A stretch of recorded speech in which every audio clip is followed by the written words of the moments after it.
Before you watch this video, you need to know that I do not approve of it. The Antichrist has not come yet. And if the Antichrist had come, I certainly would be the first to tell you. I know much more than you ever will, so that is why you need to trust me on this. There is no Antichrist. And even if there is, it hasn't come yet, because you haven't disappeared yet. When you disappear, only then will the Antichrist even come, even if there is one. Don't bother trying to find that in the Bible. Just trust me on this. There is no Antichrist. Hey, what are you doing with those sunglasses? Also, before you watch this video, just ignore what you see. You can't trust your eyes. You are too stupid to know what you see anyway. That is why I'm here to tell you what to see. Trust me, if there's anything to see, I would be the first to tell you. I would never lie. I'm a very good person. I have many celebrity endorsements, and I have more degrees than a Masonic lodge. If you don't believe me, just ask your own pastor. He will vouch for me. I talk to him all the time, and we are the best of friends. In fact, he even lets me live at his own house when I'm in town, and I even help him write his sermons. Your pastor is a very good friend of mine. We agree on almost everything. I just love listening to his sermons on the end times and the rapture. Now, seriously, take those glasses off. Okay, that's better. Now, nothing is more enjoyable to me than hearing your pastor quote me so much in one sermon. It is so gratifying to me to know what a contribution to his religious career I have made. He is a very good person, just like me. That is why we are such good friends. Why are you putting those glasses on again? This is really beginning to annoy me. What I love about your pastor is that he does what he is told to do, just like any good religious leader would do. When I tell him to lie, he does. When I tell him to forget his conscience, if he wants to advance in his religious career, he always does. He's such a good person. That is why you should listen to everything he says, especially about me. He always gives me the best references when anyone asks about me. Seriously, don't put on those glasses in here. I can't talk to you with those ridiculous glasses on your face. Take them off right now, seriously, okay? There, that's better. Don't put those glasses on ever again. Otherwise, I'm going to completely stop talking to you.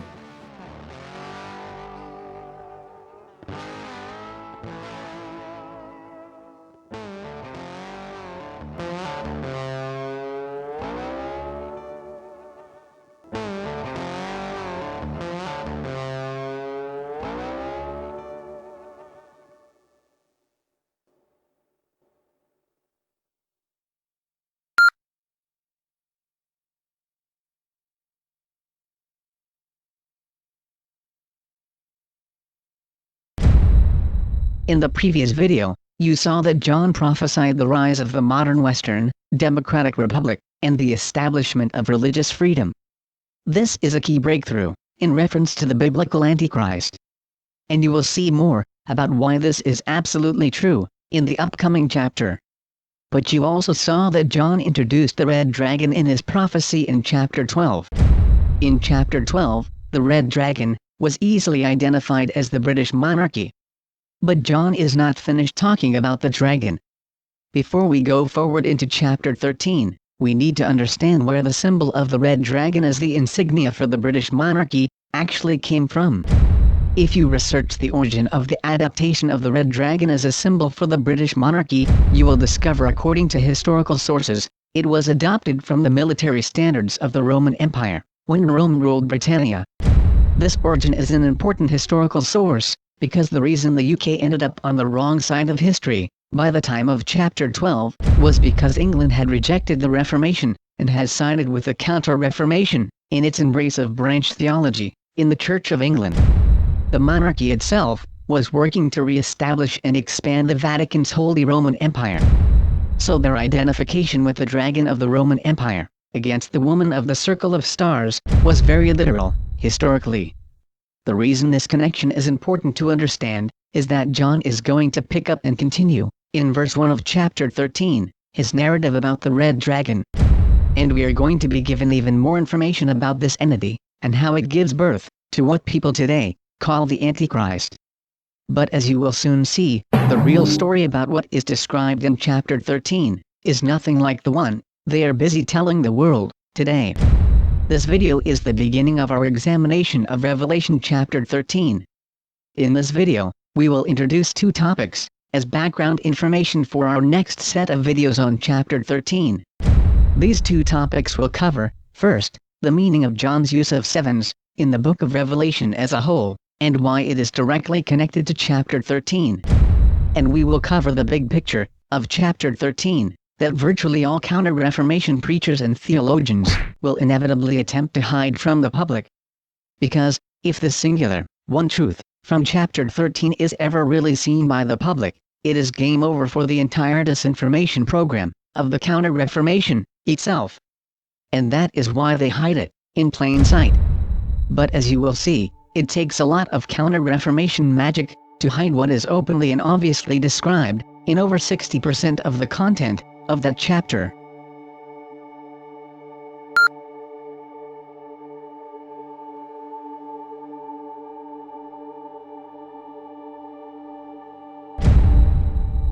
There is a great mystery about the structure of the book of Revelation. Biblical scholars have been puzzling over it for centuries. Everyone acknowledges there is an obnoxious repetition of sevens throughout the book. The seven seals, the seven trumpets and the seven saucers, translated as vials or bowls, is obvious to everyone. And all kinds of comments have been generated about them. But when it comes to explaining why John did that, beyond what the number 7 signifies symbolically, not much else will be said about it. But repetition of the number 7 throughout the book is a major part of what John is focusing his readers on in the book. It creates a context that affects the perspective of every chapter in the book, much like the cosmic background radiation that is throughout the universe, left over from the Big Bang. It tells what has happened. John's use of the number 7 is not just about the number 7. That it means completion, or that it was the number of days in a week. It was pointing his original Jewish audience to something. And we don't have to actually speculate what that something was. Because in chapter 1, when John gives instructions to his readers that he is using astronomical dating for his prophecies, he also makes it very clear what his use of the number 7 was going to be referring to. In Revelation chapter 1, verses 12 and 13, we read, quote, "And I turned to see the voice that spake with me. And being turned, I saw 7 golden lampstands. And in the midst of the 7 lampstands one like unto the Son of Man, clothed with a garment down to the foot, and girt about the paps with a golden girdle." End quote. Then he states in verse 20, quote, "The 7 stars are the messengers of the 7 ecclesia, and the 7 candlesticks which thou sawest are the 7 ecclesia." End quote. You are being shown on your screen the KJV text, with corrections from the Greek text, highlighted in blue. The KJV will translate the word lampstand as candlesticks, but the word in the Greek is lampstand. And as mentioned numerous times already, the Greek term angelos, translated as angel, just means messenger. And the term church is an anachronistic term from the early Middle Ages that didn't even exist in the time of Christ. The Greek term ecclesia meant called out ones, not the English term church. And so there is the corrected text. But as you see from the text, John is not only telling his readers in verse 20 that he is using astronomical dating for his prophecies, he is also telling them what the mystery of the 7 lampstands is.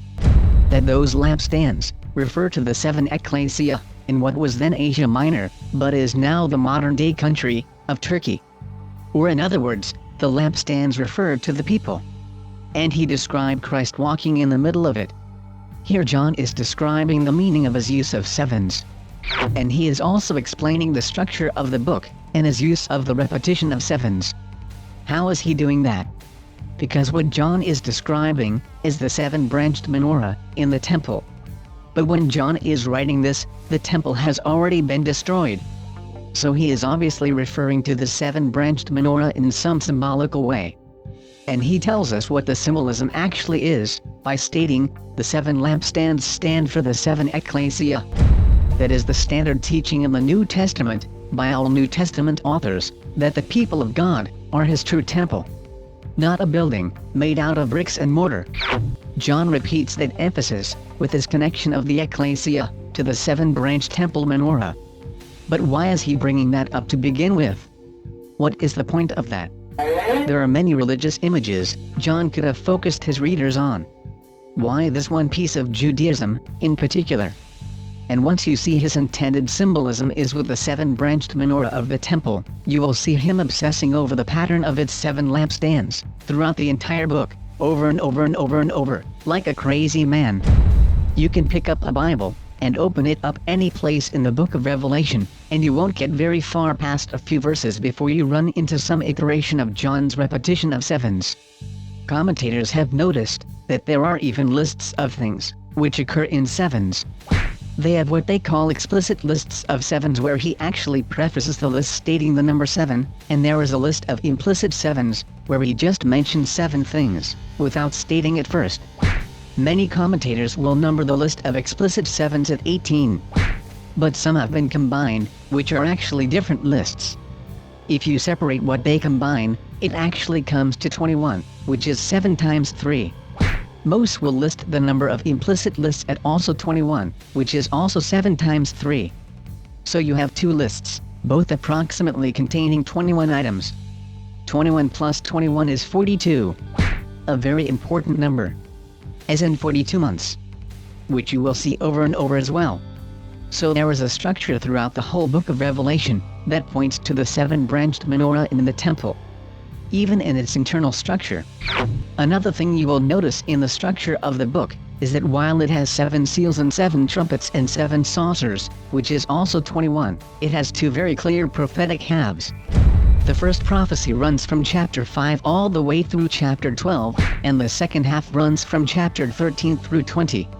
These 2 halves reflect the structure of a menorah, with the first set of candles on the right, and the second set of candles on the left, with what is called the servant candle in the middle.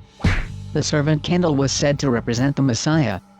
So you can see John echoing that in his description of Christ walking in the midst of the menorah in verses 12 and 13. But that's not all. And we are about to begin an examination of the second half of the book, in chapter 13. Which is also the second half of the menorah. But, once again, why has John structured his entire book after the seven-branched menorah from the temple? If you couldn't understand a single thing he wrote, you would at least realize he really wanted you to be thinking about the seven-branched menorah in the temple. But why? Who knows? Let's just go on and interpret the entire book of Revelation and just simply ignore that fact. Because after all, who knows what that means? Just kidding. But that is precisely what counter-reformationist prophecy preachers and theologians do. They just simply ignore that. They treat it as though it is meaningless, or simply doesn't matter. But the truth is, it is the permeating theme of the entire book. How on earth could you possibly just completely ignore that, and think you have even a clue what John is talking about? But yet, that is precisely what they do. Why do they not look into that? Why do they not explain that? Why do they just ignore that, even when John repeats the pattern of it, over and over, ad nauseum? Well, it's obviously because what John was pointing to is not something they want anyone to actually see. Despite the fact, it is one of the most obnoxiously obvious traits of the entire book. How could anyone serious about the book of Revelation fail to see the connection of John's patterns of 7 to the seven-branched menorah from the temple, even when he explicitly states it right up front in chapter 1? But they do. And they do it in virtually every sermon they give, every commentary they write, and every movie they make. They ignore why John did it. So why did John do it? The answer is very simple, and very obvious, if you have studied the book, and the history around why this book was written.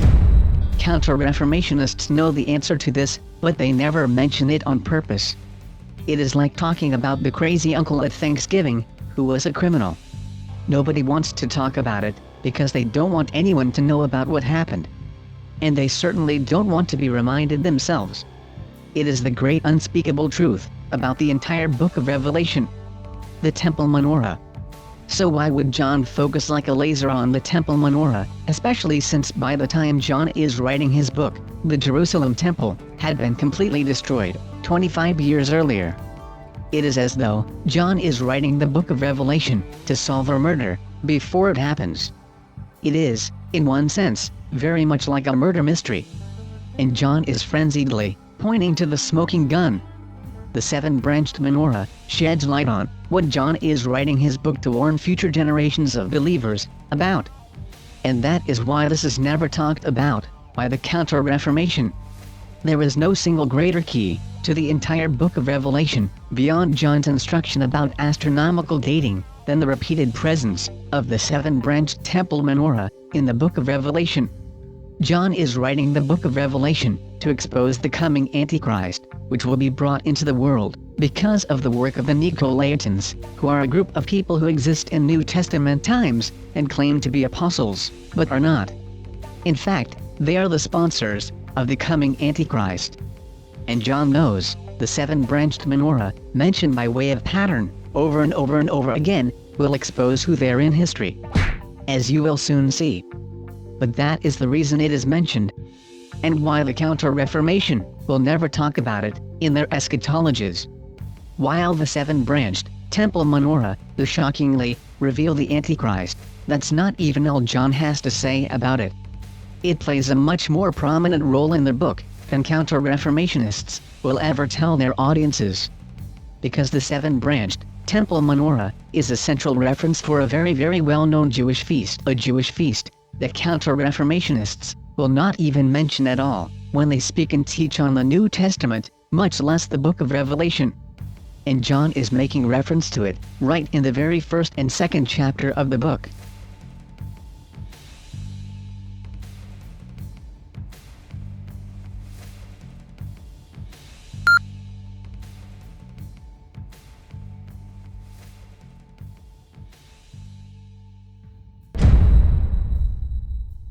The historical interpretation, which has always been the only correct interpretation of the book of Revelation, has not only been permanently memorialized into the national symbolism of the United States, it has also been carved by hand into the very stone of the city of Rome.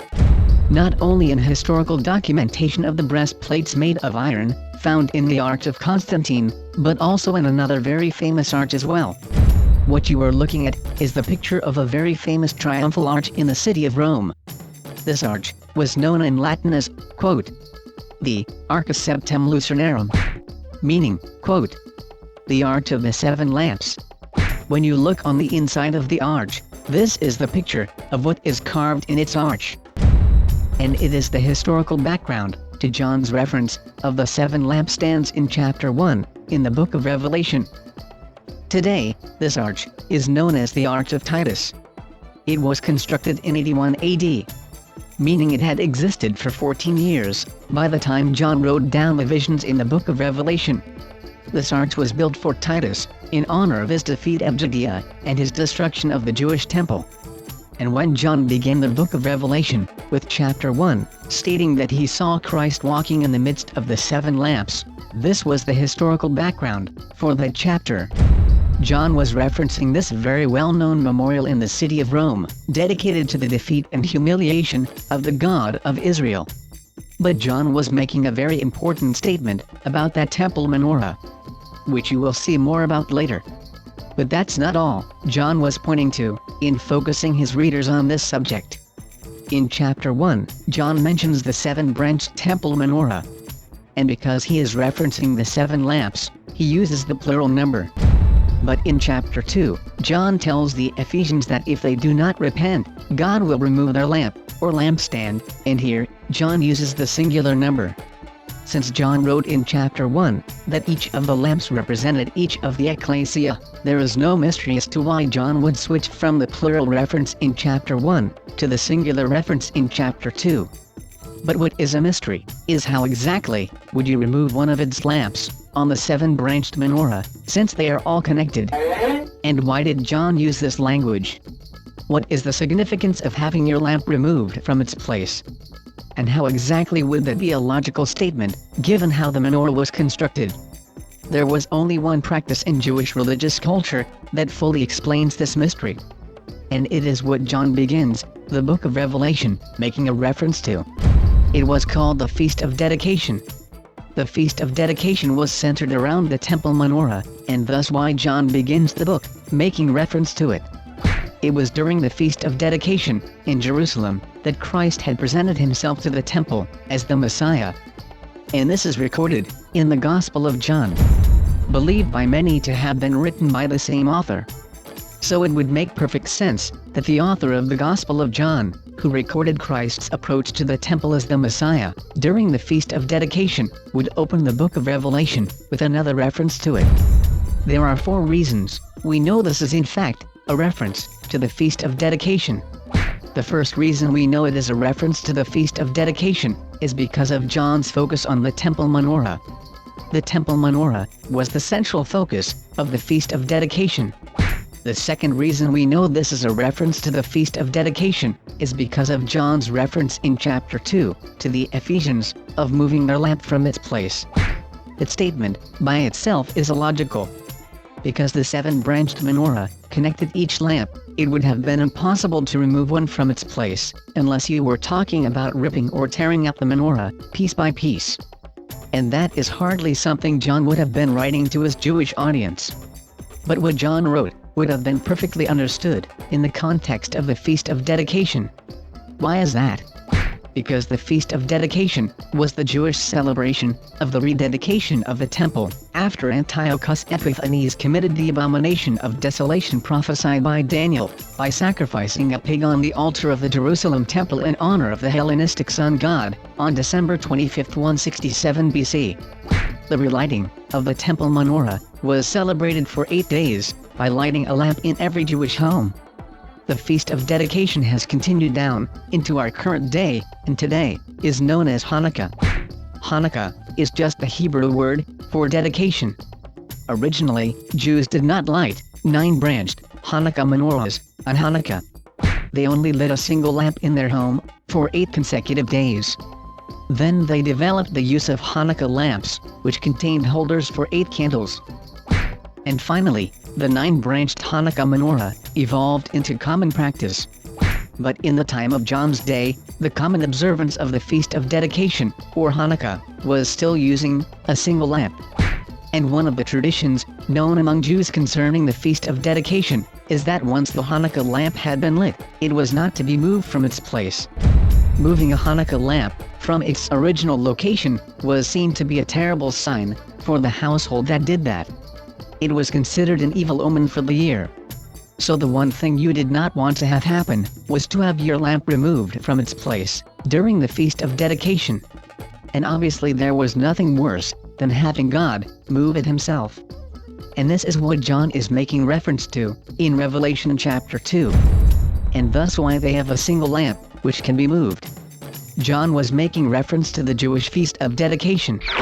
The third reason we know John was making reference to the Feast of Dedication is because among Jews, the event the Feast of Dedication was commemorating was seen as the fulfillment of prophecy given in the book of Daniel.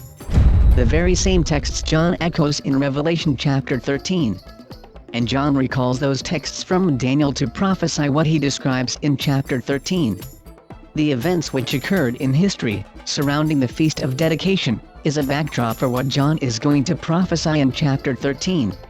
It is a pattern that John is prophesying will repeat in a very similar way all over again. And this pattern will be very familiar to his Jewish audience because of the Feast of Dedication. But that is not all. The fourth reason we know John was making reference to the Feast of Dedication in these allusions is because John explicitly mentions another aspect in his prophecies, which is connected to the Feast of Dedication. That reference is found in Revelation chapter 19, and is famously known as the marriage supper of the Lamb. So what does the marriage supper of the Lamb have to do with the Feast of Dedication, or Hanukkah, as it is known today? In ancient Israel, just like the rest of the world today, people had to work. They had to take care of their responsibilities during the regular calendar days. So things like weddings were done during the holidays. But the problem is, in Israel, the biblical feasts all required Sabbaths, meaning you could do no work during that time. Which also means, working to arrange and conduct weddings was not permitted. But there was one time of year that became known for weddings, and that was during the Feast of Dedication, or Hanukkah. Because Hanukkah was a civil holiday, it required no Sabbath, and consequently, it became one of the primary times of the year for Jewish weddings. That tradition has continued into our own modern day, and is still considered one of the most auspicious times of the year for a Jewish wedding. So in chapter 19, when you read about the marriage supper of the Lamb, you are actually reading about a Hanukkah wedding. And this is the historical background for the book of Revelation, which reaches from chapter 1 all the way to chapter 19. And it becomes a major part of the background information for what John is going to write about in chapter 13, citing the book of Daniel, when he refers to what is known as the image of the beast. And you will see why the Counter-Reformation has surgically removed all this information from their explanation of these texts. Think about all the explanations and sermons you have heard on the book of Revelation from Counter-Reformation sources, and ask yourself, how many times did they ever mention the Arch of 7 Lamps in the city of Rome, or Hanukkah, as historical background to this book? If your answer is never, you are not alone. Because it never is. The reason, of course, is because it ties John's writings to events that run completely counter to their eschatology claims about this book.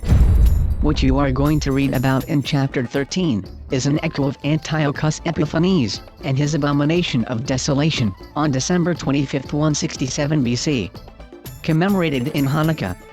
And when you read about the marriage supper of the Lamb, you are actually reading about a Jewish Hanukkah wedding. And naturally, you don't have a Jewish Hanukkah wedding if the groom and bride are not Jewish. And thus why these things are intentionally hidden from the public by the Counter-Reformation.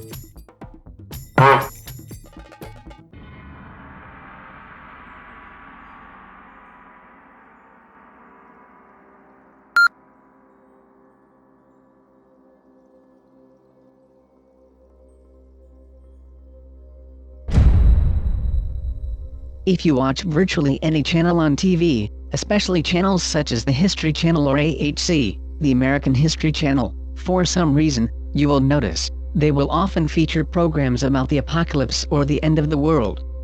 And you will notice they will always, without fail, recount the same eschatology scheme of premillennialism over and over and over again. They will always, without fail, explicitly state to their audience that a superhuman figure they call the Antichrist is coming, and has never existed in history before. They will make that claim usually overtly, never informing their audience that belief itself is not the historical view of Christianity, and is not even much more than 200 years old. Which is really rather ironic behavior on a channel supposedly focused on history.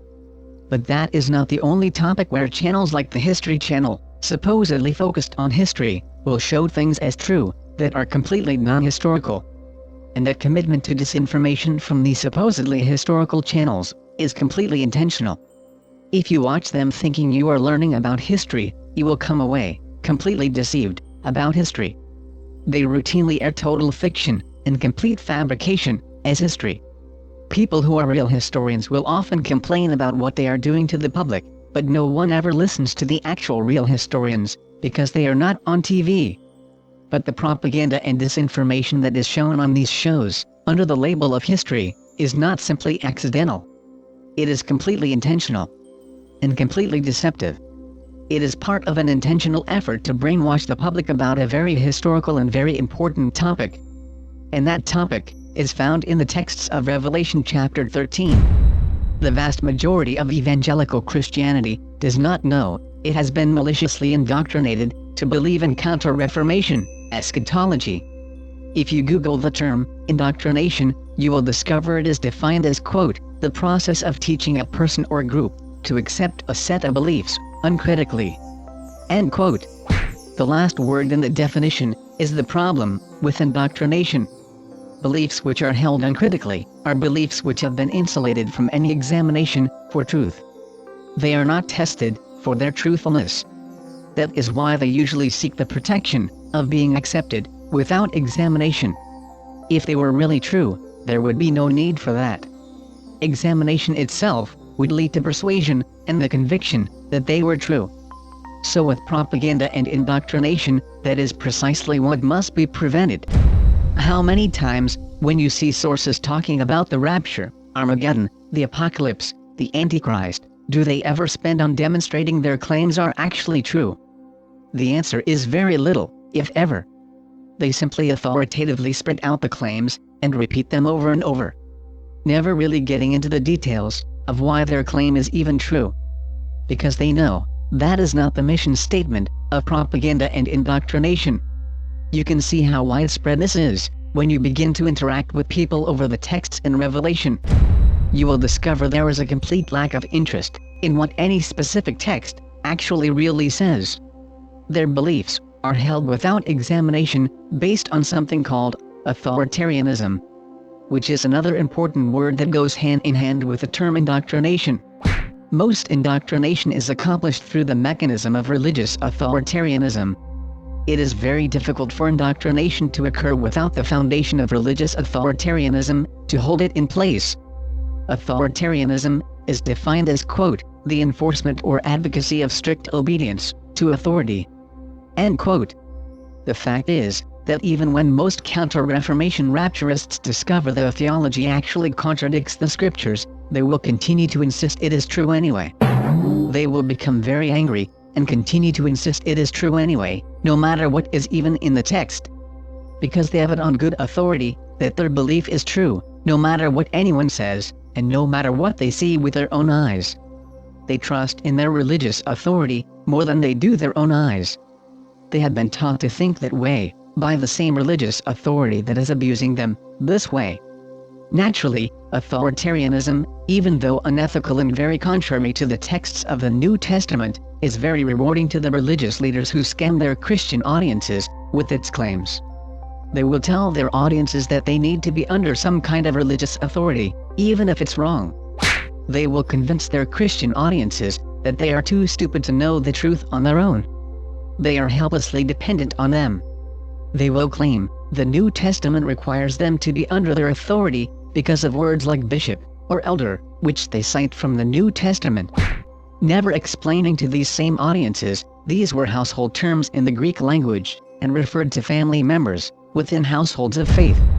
It had nothing to do with preachers who sit in little thrones on stages in mega churches, or priests in Gothic cathedrals, neither of which even existed in the New Testament when those very texts were even written. That is just simple blatant historical fact, known by everyone. The only place recorded in the New Testament where Christians practiced their faith and elders ruled was in their own homes. Precisely as the term elder is used today in common speech. But if you believe the local religious dictator is supposed to be in charge of your thoughts, then there is no point in ever having any, which you will discover many don't. But the existence of that very doctrine is something that the New Testament actually prophesied would be the effect of the Antichrist in the earth. It is evidence itself that the Antichrist has come. And that very way of authoritarian thinking is one of the many radical departures from New Testament Christianity it left in its wake in the world. As you will soon see in chapter 13, the belief in religious authoritarianism itself is a central doctrine of the Antichrist. It is an Antichrist doctrine.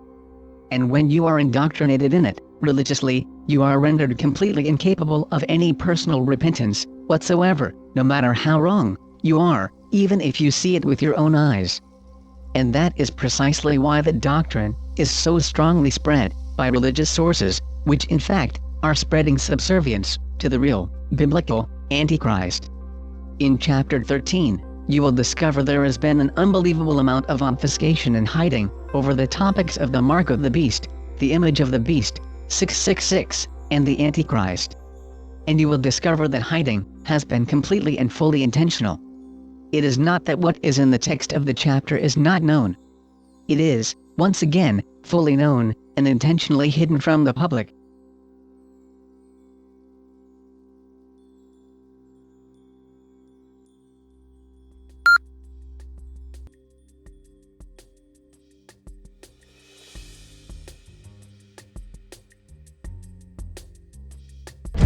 When we come to Revelation chapter 13, we come to another chapter in the book of Revelation that is intentionally buried under layer upon layer of obfuscation, distortion and intentional deceit. The number of lies told to cover up chapter 13 is probably more massive than it is anywhere else in the book of Revelation. The reason, of course, is that if you know what Revelation chapter 13 is about, you will probably never be confused or deceived by the Counter-Reformation again. They not only lose their case in chapter 9, and in chapter 10, and in chapter 11, and in chapter 12. But when you come to chapter 13, if there is anything left to their case at all, it becomes completely demolished. Thus the need to essentially hide the content of the chapter from the public. The signs that they are obfuscating this text are openly seen in the way that they do 4 things. The first thing that tells you they are hiding the contents of this chapter is that in this chapter they change the meaning of words. You have seen this already in previous chapters. But here, their efforts become much more blatant and frequent. The second thing they do, in reference to this chapter, is that they work very hard to hide any and all history that has occurred in reference to its fulfillment. So the vast majority of Christians have no clue as to its historical nature. The third thing they do, that demonstrates they are hiding something in this chapter, is that their own theology in reference to chapter 13, is filled with theological excuse-making that does not hold up under scrutiny. And the fourth thing they do, that tell you they are hiding something, is that their explanations are entirely dependent on either distorting the text, or corrupting the meaning of its words. Those 4 things demonstrate there is a great effort to make sure chapter 13 remains hidden from the view of most Christians. By the time you get to Revelation 13, according to Counter-Reformation rapturists, the rapture has already occurred somewhere. And these events describe the end of the world, they call the tribulation period, where the Antichrist finally comes to power, to rule all the left behind, non-Christian people, on the earth. They are not exactly sure where the rapture happened. Some say it happened in chapter 4, when John says he was caught up in a vision. Others say it happened in Revelation 12, when the Technon child was taken up to the throne of God. Others say it happened in Revelation 11, when the 2 witnesses were taken up. But in none of these texts are anyone else mentioned. And, as pointed out previously, the singular number is clearly present in the Greek texts, and 2 of the 3 being expressed in clearly symbolic language, in those narratives. Whenever a rapturist sees the word up in the text, someone from the rapture camp will stick their raptured doctrine on top of the text. But if you remain consistent with that hermeneutic, that technique of free association, oddly enough, results in 3 different raptures at this point. Not just 1. 3 raptures, which include 1 rapture of John himself, and 1 rapture of a child, all by itself.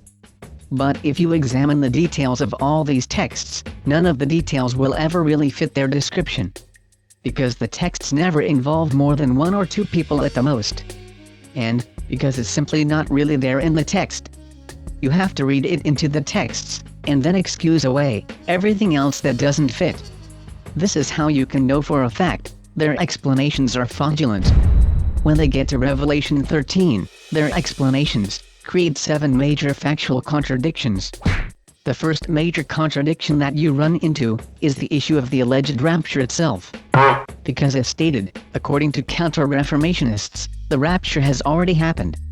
But as you saw at the end of chapter 12, those who keep the commandments of God and have the testimony of Christ are still here. And in chapter 13, believers are referenced again, and this time, even given instructions. That is a major contradiction, if they have all been raptured. The second major contradiction you will see, is that they will claim this text is all about something they call the tribulation, But John states right up front in some of the very first texts of the book, in Revelation chapter 1 verse 9, that he is already in the tribulation, and he even uses the definite article when he mentions it. Meaning John saw the tribulation as already occurring during his own lifetime.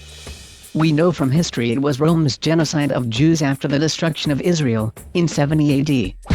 The third major contradiction their explanations create is that they claim there is no beast or Antichrist until after the rapture, as it is depicted in Revelation 13 when he rises to power. But John has already made mention of the beast in chapter 9, in chapter 10, in chapter 11, and in chapter 12. So we have already seen 4 chapters where John is talking about things the beast is doing, already, fully in power. The fourth major contradiction that is created by their explanations is concerning their time frame and the way they interpret the repeated value of 42 months. They claim that every time you see the value of 42 months, it is the same exact 42 months. And they also claim that it is strictly literal, meaning exactly and precisely, only 42 months, and absolutely nothing else. There is no symbolic use of the value, and every mention of it is always the same reference and strictly literal, in its absolute sense. Yet, you have already seen in chapter 11, verse 2, that John dates the start of the 42 months in chapter 11, at the giving of Jerusalem to the Gentiles, which we know occurred in 130 AD. Meaning their entire 42 months was over 3.5 years later, after 130 AD.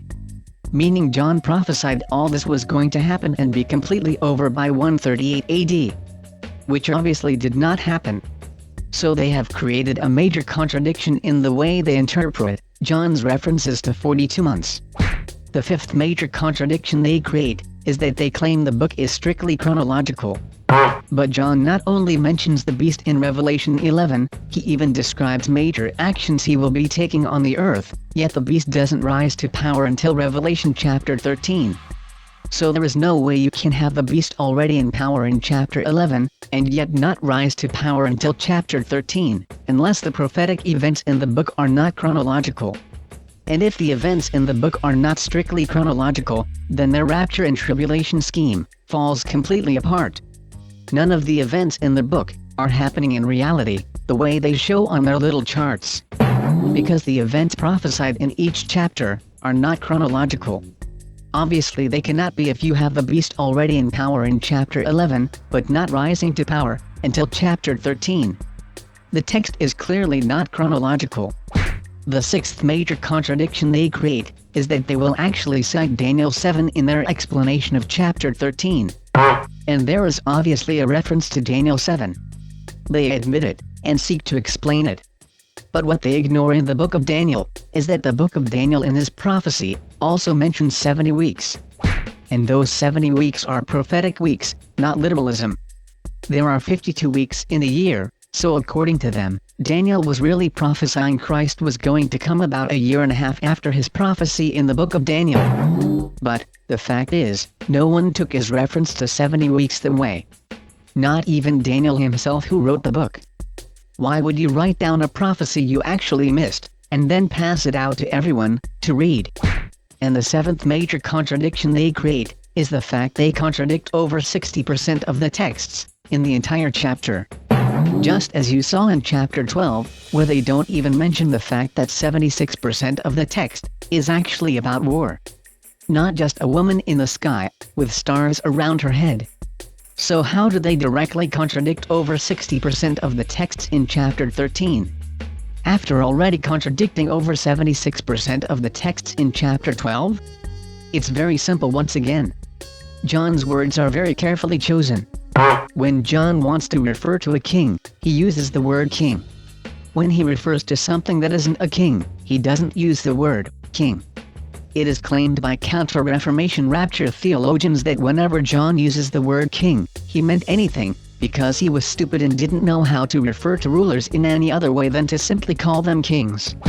But you saw in chapter 9, John referred to the 4 Mongolian khans bordered by the Euphrates River, and he very clearly did not call them kings. That distinction in chapter 9 demonstrated their claim on that point is completely false. They also claim that when John refers to specific military equipment, he was also stupid. and John just called everything concerning military equipment, such as swords, and shields, and bows and arrows, to be ignorant generic references to anything military. But as you saw in chapter 9, he specifically points out the introduction of gunpowder and even prophesies what it is made out of. He prophesies how it will be used, what it will look like, and even how it is held and fired. His descriptions were amazingly specific, and he obviously had the ability to note the difference between guns and swords, because he points it out in chapter 9. And the Counter-Reformation even goes a step farther and tries to claim John is describing nuclear bombs. So somehow, according to them, John is able to describe nuclear weapons, but by the time he gets to chapter 13, all he can manage to do is refer to all military equipment by the same generic words such as swords and shields, and somehow can't tell the difference between a king or a president or a dictator. And in chapter 9, you also saw when John referred to the Roman lorica segmentata being made of iron, that was a very specific reference to a very specific time in history, referencing a very specific breakthrough in military weaponry. John was not just using generic references to mean anything military that we happen to use as ink blots for freely associating anything that pops in our head 2,000 years later with a text. If you take John at his word that he means a king, when he says a king, you will discover that 61% of his texts in chapter 13 describe very specifically what is referred to by political science scholars as an absolute monarchy. So what is the problem with that? Absolute monarchy is a very specific type of government. It is also very geopolitically contexted by real history and real geography. It is not simply a generic ink blot for anyone's free association. And that is what you are going to see next.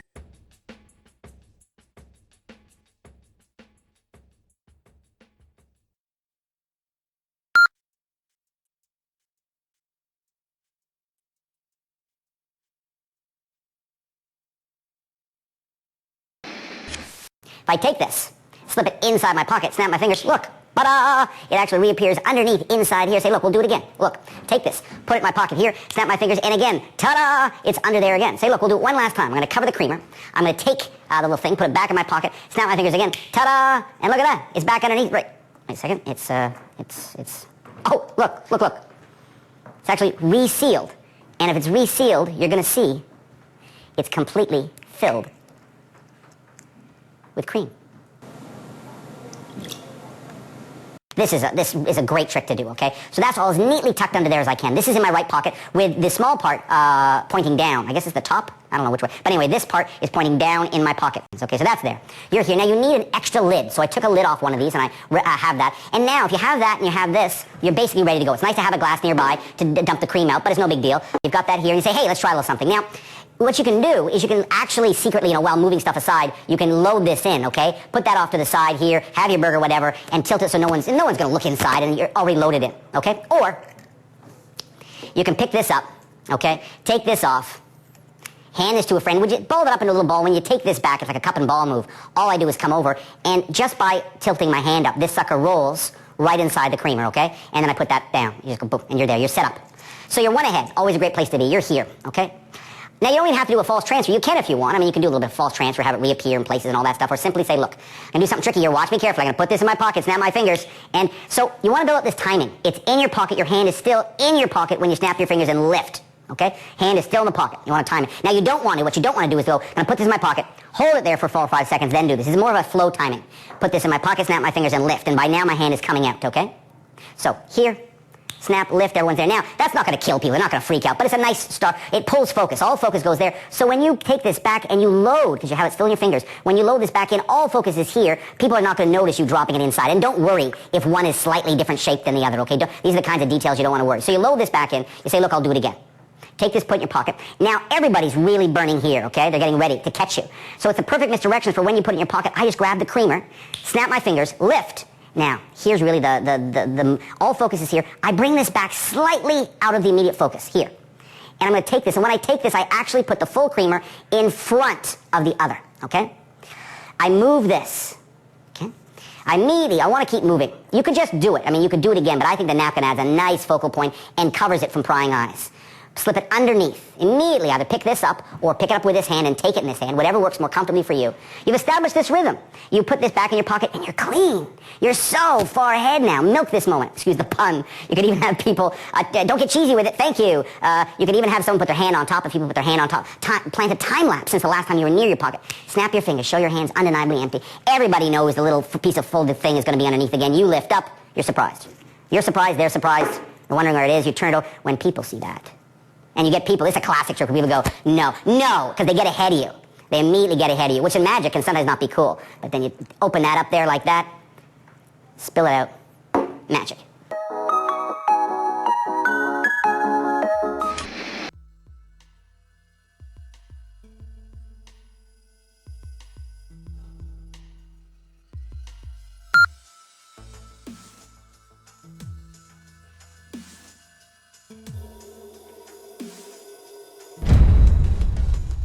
So you might be asking, what does a magic trick have to do with Revelation chapter 13?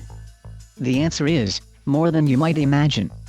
Whenever you look at a chapter of prophecy in the Bible, you have to ask what is the big story that the author is trying to communicate. Often, people will get lost in details or symbolisms, and miss the big picture the author is even talking about. If you disconnect the prophetic symbolism from the big picture of the narrative, you will lose the entire context of what is being written. Sometimes this is done accidentally, but sometimes it is done on purpose. Especially if someone doesn't want the big picture to even be seen.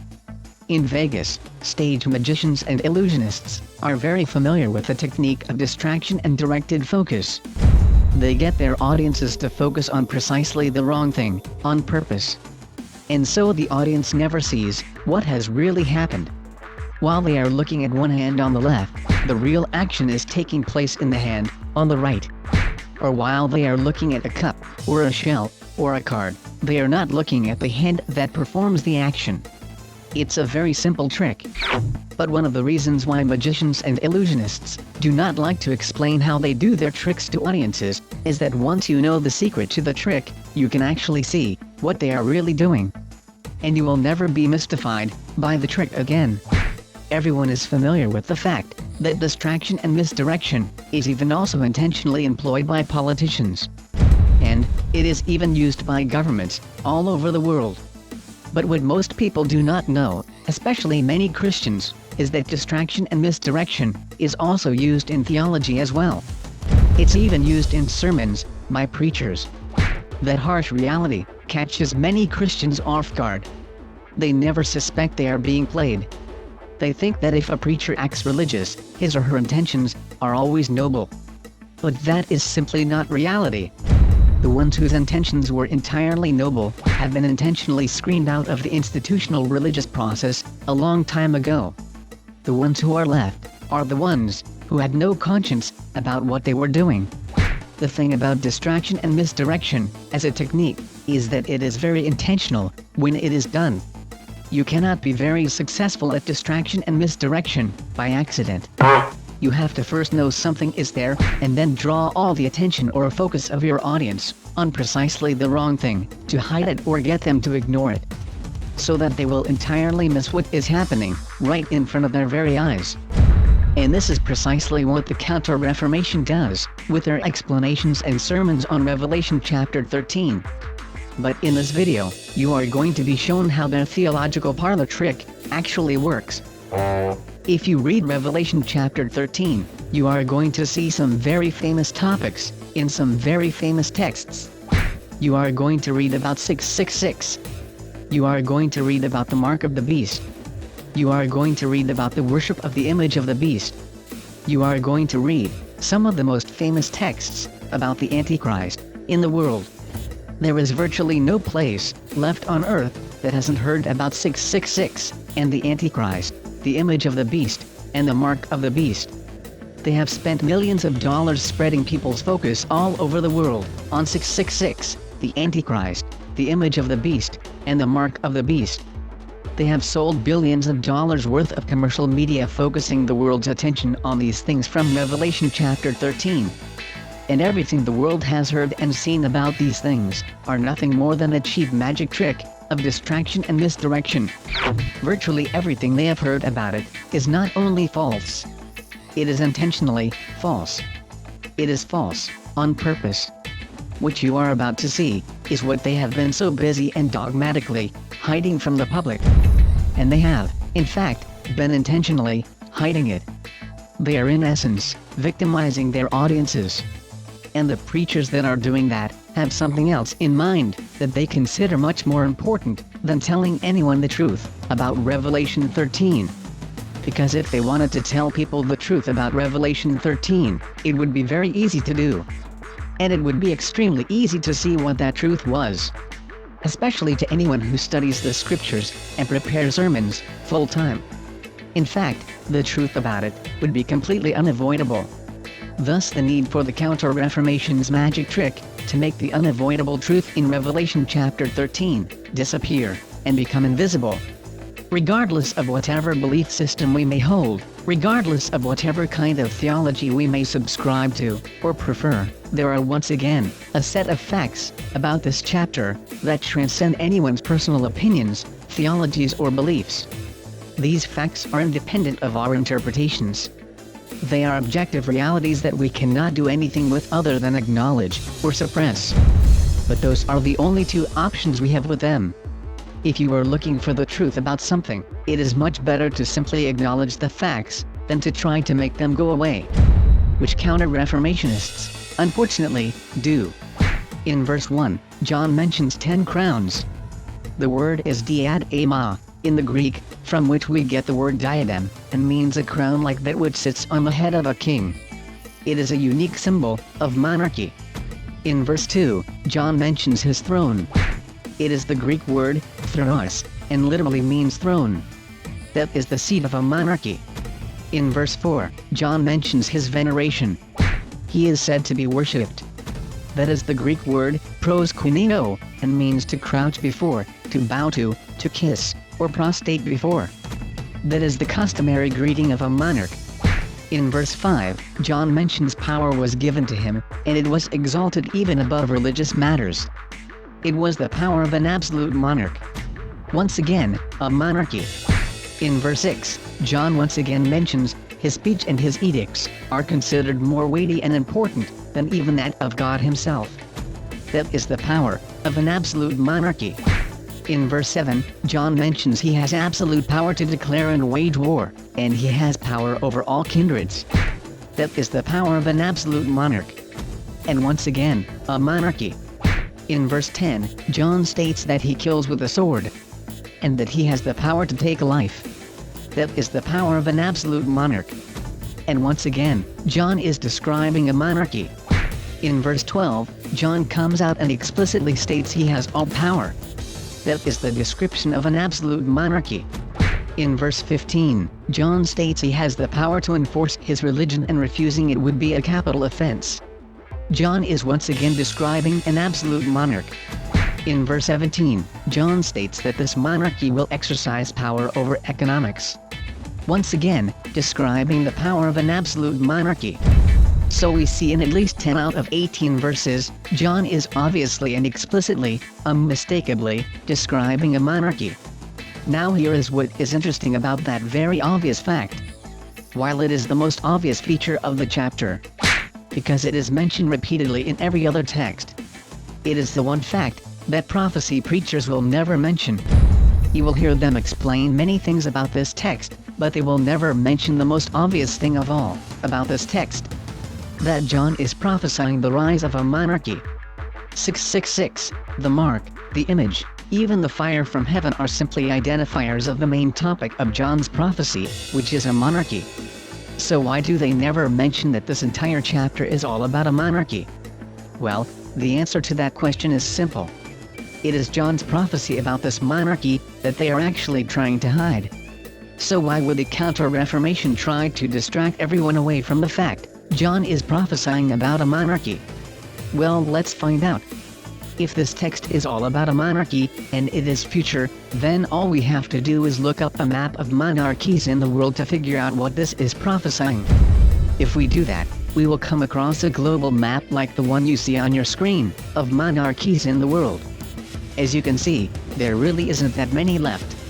And they have color-coded their map according to different kinds of monarchies, showing 5 different types. But John is really specific about the powers of this monarchy. So we can go down the list and see which one matches John's description. Wikipedia's map shows there are only 5 different kinds of monarchy on the earth.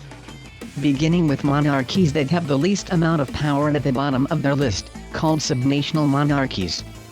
Going to monarchies which have the most amount of power at the top of the list, called absolute monarchies. The kind of monarchy we are being told about in Revelation 13 is clearly, without question, an absolute monarchy. So if we gray out the other kinds of monarchies that do not match John's description, this is the way the map will look. It becomes such a small segment of planet Earth, you can't really even see what is left. There is Saudi Arabia, and a couple of dots. But here is the amazing thing, before we go any farther, if you claim the Antichrist is future, because of John's description, we now know precisely where the Antichrist is going to come from. Because there are just a few places on Earth that John's descriptions would match. If we do a search, and limit it to absolute monarchies, it pulls up a list of just 5 places on the entire planet where absolute monarchies still exist. And here is what that list looks like. That's just 5 places on planet Earth where John's prophecies could be fulfilled. Just 5 out of literally hundreds of nations. So you can see why the Counter-Reformation doesn't want anyone thinking about a monarchy in chapter 13. But John doesn't just clearly describe an absolute monarchy, and there are only 5 places on planet Earth that can even legally match that description. John gives some other details about that absolute monarchy. If we match those details, it will even further eliminate every monarchy on Earth, except one. So John gives us 2 identifiers. One is that people are killed with swords. The Counter-Reformation will try to get you to ignore that, and they will claim that John just means anything military. But you saw in chapter 9, John was very specific about weaponry. And when he said horses with manes of lions, or breastplates made of iron, or fire coming out of their mouth from sulfur, that is precisely what he meant. And here, he specifies swords. That's very important. Because the last sword battle in history occurred in 1503 at the Battle of Cerignola. So that tells us, this is not future at all. It also tells us that the kingdom John is prophesying about had to have been established before sword battles came to an end, which was in 1503. And secondly, in verse 15, John states that whoever would not worship the image of the beast would be killed. The English translation of the word, image, is an ecclesiastical cover story. Because the Greek word there is the word, icon. And the English word, icon, is literally a transliteration of that Greek word, icon, into English as icon. And it means precisely what you think when you hear the word icon, in reference to religion today. Meaning religious icons. John specifies this icon is not simply a symbolic logo or something, because he specifies it's a human image, stating it was actually an image of the absolute monarch. Meaning it was a human image, in the form of a religious icon. So not only did this absolute monarchy have to be established before 1503 in history, it also has to be marked by the use of religious icons. If we look at our list of 5 absolute monarchs on planet Earth and we apply the requirement of being established before the use of swords, it eliminates the kingdom of Eswatini, because it is a modern kingdom, and it was established after 1968. Ironically, it also eliminates the kingdom of Saudi Arabia, since it was established in 1932. But we will leave them in there because they use the Arabian sword in their regalia and ceremonies. So if we eliminated Saudi Arabia, over that, some who wish to believe the Antichrist is a Muslim would cry foul. So let's just leave them in there, to make the crowd happy for a moment, because it will not matter when we come to the next description, and that is, the presence of religious icons. When we apply the description of use of religious iconography, it eliminates all absolute monarchies on Earth, but one. And as you see on your screen, that is the Roman papacy. And that is why the Counter-Reformation doesn't want anyone to see monarchy in Revelation 13. And all we have done, so far, is notice John's descriptions of an absolute monarchy from the text in Revelation 13. And that is precisely why the Counter-Reformation does not want you to see that over 60% of John's texts describe an absolute monarchy. And now you know what they are hiding. And we are just getting started. There is much more to come that will demonstrate this text can refer to nothing else on planet Earth than the papacy of Rome, and what it has done in history. You will be shocked and amazed when you see what the Counter-Reformation has been hiding from the public, and from you.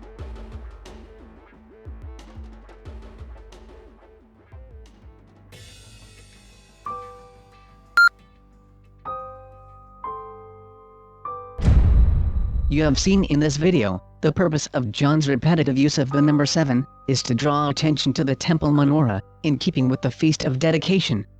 And you have seen John makes allusions to the Feast of Dedication from chapter 1 of the book of Revelation, all the way to chapter 19. It serves as an historical and cultural background reference throughout the book. And it also makes a contemporary reference to the Arch of the 7 Lamps in its opening chapter. Why does John make such exhaustive references to the temple menorah? Because as you will see in the upcoming videos, the very location of the temple menorah itself will point John's readers, unmistakably, to the Antichrist. Just as a Feast of Dedication pointed to Antiochus Epiphanes, who was the very archetype of the Antichrist himself. In the next video, we will begin to exegete the verses of Revelation chapter 13, verse by verse. And we will use astronomical dating and historical context to find John's timeline for some of the most important events to ever take place in history: the mark of the beast, the image of the beast, 666, and the coming of the Antichrist. Don't miss the next video on these amazing topics from Revelation chapter 13. Thank you for watching.